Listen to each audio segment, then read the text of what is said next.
Jerusalem. It's a day where there's always an excitement and enthusiasm, even in the church today, just as there was that first Palm Sunday. And so as these texts build upon one another, you'll begin to feel the effects and the power of this symbolism and the meaning of it, and better understanding Palm Sunday and the beginning of Holy Week. And so we'll begin first looking at a text from the Old Testament, everybody's favorite book, Leviticus, chapter 23. And we're going to get a brief description on the Feast of Booths and the Feast of Tabernacles. The same feast, some just call it tabernacles, some call it booths. You could even say tents, right? And here's what it says. On the 15th day of the 7th month, when you have gathered in the produce of the land, you shall celebrate the feast of the Lord for 7 days. On the first day shall be a solemn rest, and on the 8th day shall be a solemn rest. And you shall take on the first day the fruit of the splendid trees, branches of palm trees, and boughs of leafy trees, and willows of the brook, and you will rejoice before the Lord your God 7 days.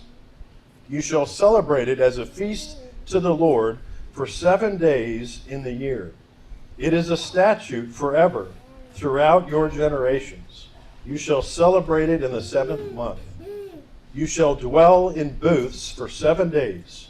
All native Israelites shall dwell in booths, that your generations may know that I made the people of Israel dwell in booths when I brought them out of the land of Egypt. I am the Lord your God. Okay? So, here we have this magnificent feast for God's people that he instructs and commands them to celebrate annually. And it's a 7-day feast. And the day begins with a solemn day of rest. Now imagine this.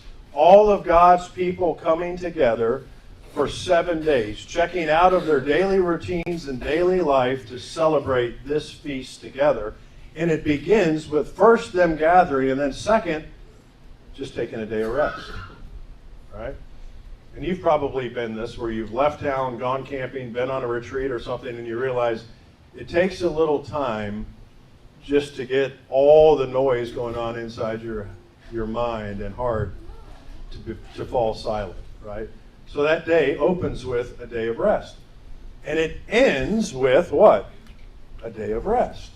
And in the middle, they've used palm trees and other brush to build booths. And during those days, in between the days of rest, they are to commemorate and celebrate God's mighty work of deliverance. The greatest gospel of the Old Testament is God's deliverance of the people from Egypt into the promised land, right? And so that whole time, they're to rehearse and celebrate and rejoice together as a family about how God has demonstrated his control over their lives, how he has delivered peace to them and freedom from their oppression of Egyptian rule, and rest from their labors, right? Who doesn't want a week like this, right? And they're remembering all of this, and palms are a part of this feast and this festival that leads Israel to think back to when God acted in such a mighty way to deliver them and give them rest. So, symbolically, palms have an early reference to deliverance and rest. Okay? That's the first foundation, if you will, and we're going to continue to layer it. So now we get back on the, when I first came here to Hosanna and I saw that bus, I thought that's what it was for, was wine tours that you had. I was like, wow, this church is really going to be fun as they take this out. So we get back on the bus. We're still feeling good. We stopped.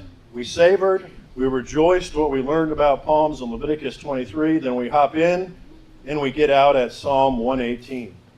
Now, Psalm 118, the selected verses we're going to look at here, doesn't mention palms specifically in it, but you're going to hear some things that are said and chanted by the people during the Palm Sunday procession of Jesus from the Mount of Olives into the city of Jerusalem.